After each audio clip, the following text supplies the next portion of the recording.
Few gaming franchises elicit such a polar response. Depending on who you ask, Halo is either innovative and fresh enough to be worth playing for years, or a plague on society. So what's the verdict on this latest entry into the franchise? Well, let's put it this way. ODST might be the last game you need to buy this year. What began at Bungie as a simple expansion grew to be so much more. And while it's not a full-blown sequel, a fact that does have a few downsides, this package is pure fan service.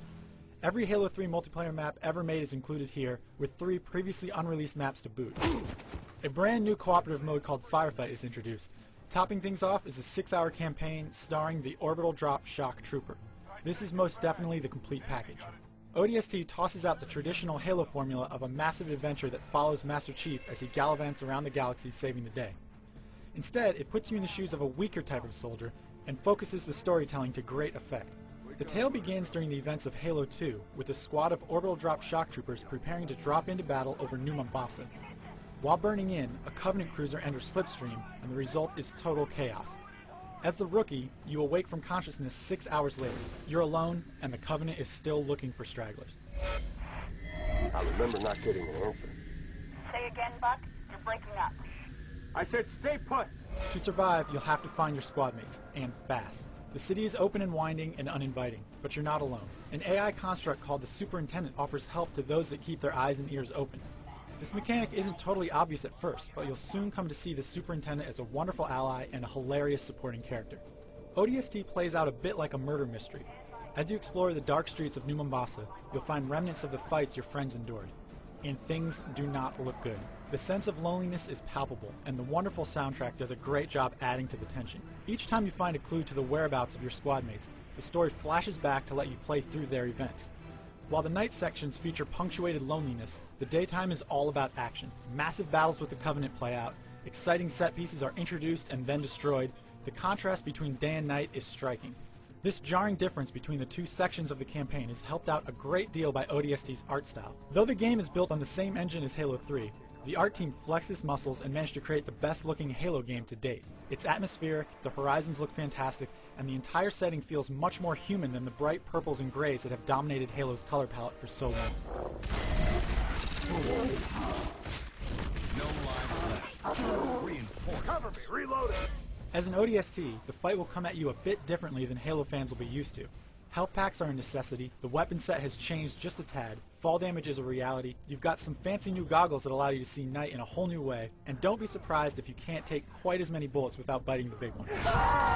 These changes, along with the open hub world design and flashback mechanic, make ODST feel vastly different from its Halo predecessors. That's not a bad thing, and you'll likely walk away from the game wholly satisfied with this fresh approach. It isn't just the storytelling that is more focused. The level design is tighter, you won't find yourself getting lost like you could in past Halo games, and the hub city of New Mombasa ties the game together in a way that no simple series of levels ever could hope to. You're not Master Chief the solitary hero. Instead, you get a look at a whole crew of personalities, each offering a new place to explore and a different style of gameplay to keep the action from growing stale. The only downside is that the limited scope of the campaign causes the gameplay to occasionally devolve into shooting galleries where you stand in one place and attack oncoming enemies ad nauseam. It happens just a little too often for my taste. Even so, I found the brief campaign to be one of Bungie's best yet. As you'll learn, the shooting gallery mechanic isn't all bad. Just venture over to Firefight, a new addition similar to Gears of War 2's Horde mode. Here, up to 4 players can take on increasingly difficult waves of nasty enemies. It may not be totally original, but the Halo take on it is just plain awesome. Changing mags! Firefight will keep you up way too late and it will own your weekends. This alone is reason enough to snag a copy of ODST. If you need something a bit more competitive, there's always Disc 2. The second half of this package contains every adversarial Halo 3 map released to date, as well as 3 new ones. The new maps are some of the best yet, but I can't shake the feeling that I've just been sold the same exact thing I already bought once before. If you already own every map, why do you need them here again? With such a tightly knit and sometimes humorous story built around individual characters, you might be wondering how Bungie managed to weave 4-player co-op into the mix. Hey! Where's the fight at? Take a guess, genius. The answer is that they didn't. It's just slapped on, and it's totally at odds with the focus and powerful storytelling. The co-op oddities carry over into the Firefight mode, where there isn't any matchmaking. If you don't have any friends online to play with, you won't get the most out of this awesome addition.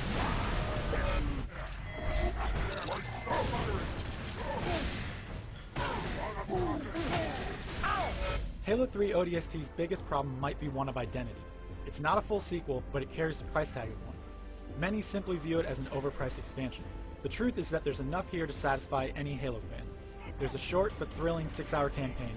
Firefight is the new definition of awesome, and as the hundreds of thousands of people still playing Halo 3 can attest to, that second disc full of maps offers quite a lot of gameplay. A bit more could have been done to bring the co-op matchmaking up to speed, but that doesn't stop ODST from being a must-have for any Halo fan.